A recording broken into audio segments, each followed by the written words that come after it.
Everyone, welcome to our channel দিন কথা। এখন সকাল সকাল রেডি হয়ে নিয়েছি, একদম স্নান টান করে ফ্রেশ হয়ে মেকআপ করে ড্রেস আপ হয়ে গেছে। একটু বেরোবো, কোথায় যাব জানি না, জাস্ট বেরোবো এটুকুনি জানি। আর পাহাড় তো যেতে পারছি না, তাই পাহাড়ের মজা বাড়িতেই নিতে বাড়িতে বানিয়ে নিয়েছি এখন ব্রেকফাস্টে ম্যাগি। এই যে ম্যাগি তৈরি হয়ে গেছে। ওয়েদারটা পাহাড়ের মতো নেই, বাইরে 35 degree Celsius temperature, very Sunny, তাও ঠিক আছে। এখন আমরা বেরিয়ে পড়েছি, ডিসাইড করলাম যে সায়েন্স মিউজিয়াম যাব। আজকের আকাশটা দেখুন কি সুন্দর লাগছে। এই এসে পড়েছে, ঋত্বিক গেছে টিকিট কাটতে। চলো এবার আস্তে আস্তে ভেতরে যাওয়া যাক। একদম গেট দিয়ে ঢুকেই সামনে করা রয়েছে একটা পাখির খাঁচা, আর একটা বড় কল করা রয়েছে যেটা দিয়ে জল পড়ছে, একটা ফাউন্টেন করা। এই হোয়াইট কালারের বিল্ডিং আর রেড কালারের বিল্ডিং দুটো আছে। এখন আমরা ঢুকছি রেড কালারের বিল্ডিংটাতে। এইটা থেকে হোয়াইট কালারের বিল্ডিংটায় যাওয়ার ভেতর থেকেই রাস্তা করা আছে। তো এখন আমরা এই বিল্ডিংটা ঘুরে তারপর আমরা নেক্সট যাব পাশের বিল্ডিংটাতে। ঢুকতেই রয়েছে চন্দ্রয়ান 3 একটা মডেল করা, আর অপর দিকেই রয়েছে আদিত্য L1 এর একটা মডেল। গ্রাউন্ড ফ্লোরে তেমন কিছু ছিল না, এবার যাচ্ছি ফার্স্ট ফ্লোরে। ফার্স্ট ফ্লোরে বিভিন্ন রকম জিনিস রয়েছে, সেগুলো একটা একটা করে এবার দেখব।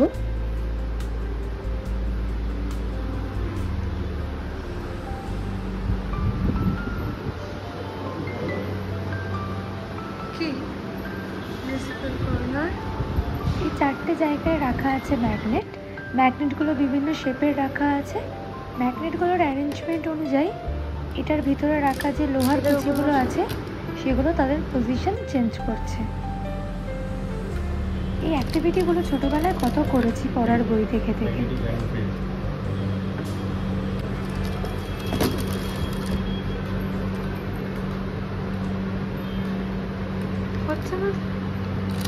এই অ্যাক্টিভিটিটা ছিল এয়ার সেকশনে। হবে না। এয়ার সেকশন করে নেওয়ার পর এই বলটা আর কিছুতেই আমরা দুদিক থেকে টেনে হাফ করতে পারছি না।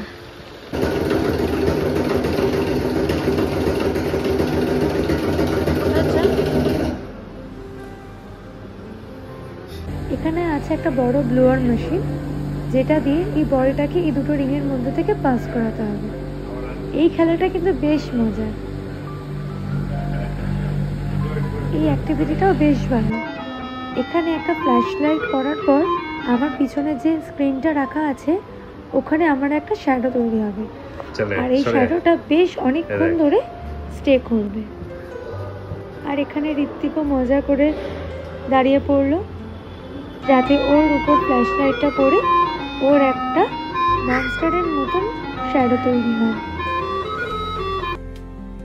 এই শ্যাডোটা দেখার পর আমি ঋত্বিককে নিজেই বলছি যে এইটা দেখে তো স্টুডেন্টরা তোকে নিঘাত ভয় পাবে। এইটা বেশ মজার। দেখুন এই কেচটায় কিন্তু কোনো রকম পাখি নেই, কিন্তু অপোজিটে একটা মিরর আছে, ওই মিররে কিন্তু দুটো পাখি দেখা যাচ্ছে।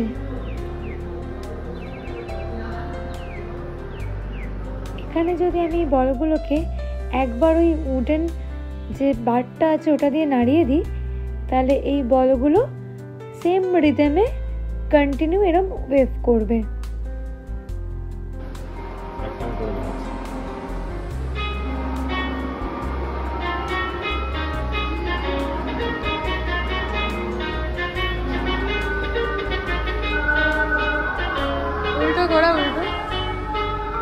এই ফ্লোরটাতে বেশ মজার অনেক অ্যাক্টিভিটি আছে।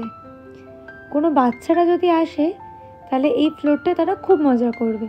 যদিও এই ওপরের ফ্লোরটা একটা প্লেগ্রাউন্ড মতন করা রয়েছে, সেখানেও বাচ্চারা এলে পরে খেলতে পারবে, আর এখানে এসে কিছু এক্সপেরিমেন্টও করতে পারবে তারা।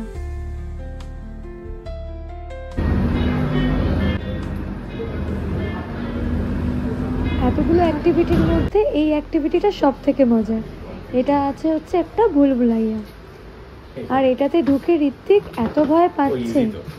ঋত্বিক এই জায়গাগুলোতে খুব ভয় পায়। ঋত্বিকের মনে হয় ঋত্বিক কোথাও আটকে গেছে। এবার খুব ডিফিকাল্ট লাগছে মাকে, এবার মাকে ডিফিকাল্ট লাগে ভাই, হারিয়ে যাবো।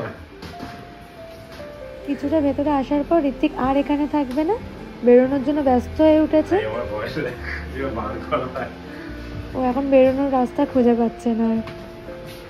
ভাই আরিস এই বেরোবো কোথা দিয়ে? আমার ক্লোজ প্লেসে ভয় লাগে। তুই আমার এদিকে চলে যাচ্ছিস কেন? দাঁড়া, ওইদিকে রাস্তা, ওইদিকেও রাস্তা আছে। ওইদিকেও রাস্তা আছে, ওইদিকে রাস্তা এদিকে আছে। হ্যাঁ এদিকে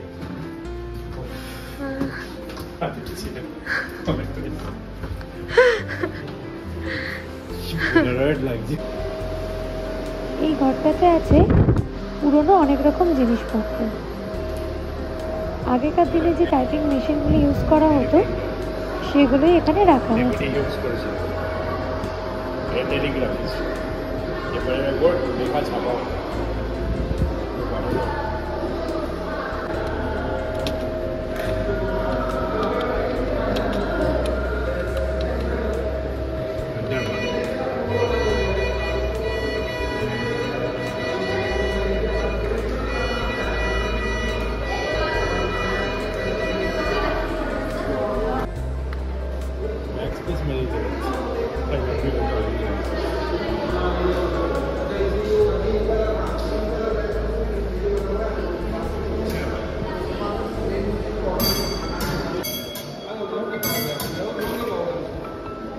এদিকটায় আছে পুরোনো দিনে আমরা যে ধরনের সেলফোনগুলো ইউজ করতাম সেগুলো,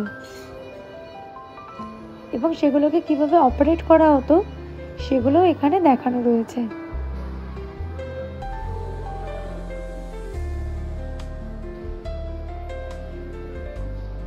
এই দিকটায় রয়েছে পুরোনো দিনের কিছু বেলের ডিজাইন। আগেকার দিনে টেলিভিশনে কিভাবে দেখানো হতো সেগুলোই এখানে দেখানো রয়েছে।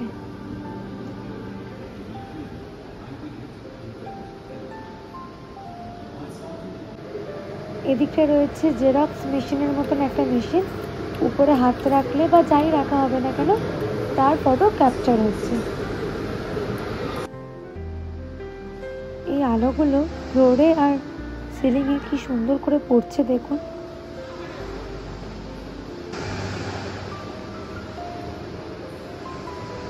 এই রুমটায় আছে হচ্ছে ম্যাথস আর জিওমেট্রির উপর বিভিন্ন অ্যাক্টিভিটি।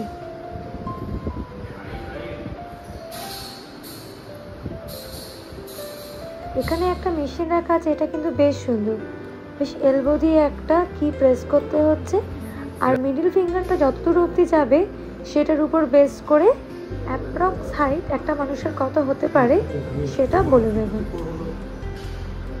বেশ ঠিকই দেখাচ্ছে কিন্তু। আর এইদিকে কিছু মডেল তৈরি করা আছে জিওগ্রাফির উপর, মানে কিভাবে মাইনিং হয়, কিভাবে কোল মাইন হয়, কিভাবে আয়রন ওর থেকে আয়রন বার করা হয়, বিভিন্ন রকম। তারপর এখানে করা রয়েছে কিছু স্টিম ইঞ্জিনের মডেল। ব্যাস দেখা হয়ে গেছে, এবার আমরা বেরিয়ে পড়বো। ভিডিওটা আজকে এখানেই শেষ করছি। সবাই ভালো থাকবেন, সুস্থ থাকবেন, আর ভিডিওটা ভালো লাগলে একটা অবশ্যই কমেন্ট করবেন, আর ভিডিওটাতে একটা লাইক করে চ্যানেলটা সাবস্ক্রাইব করে দেবেন।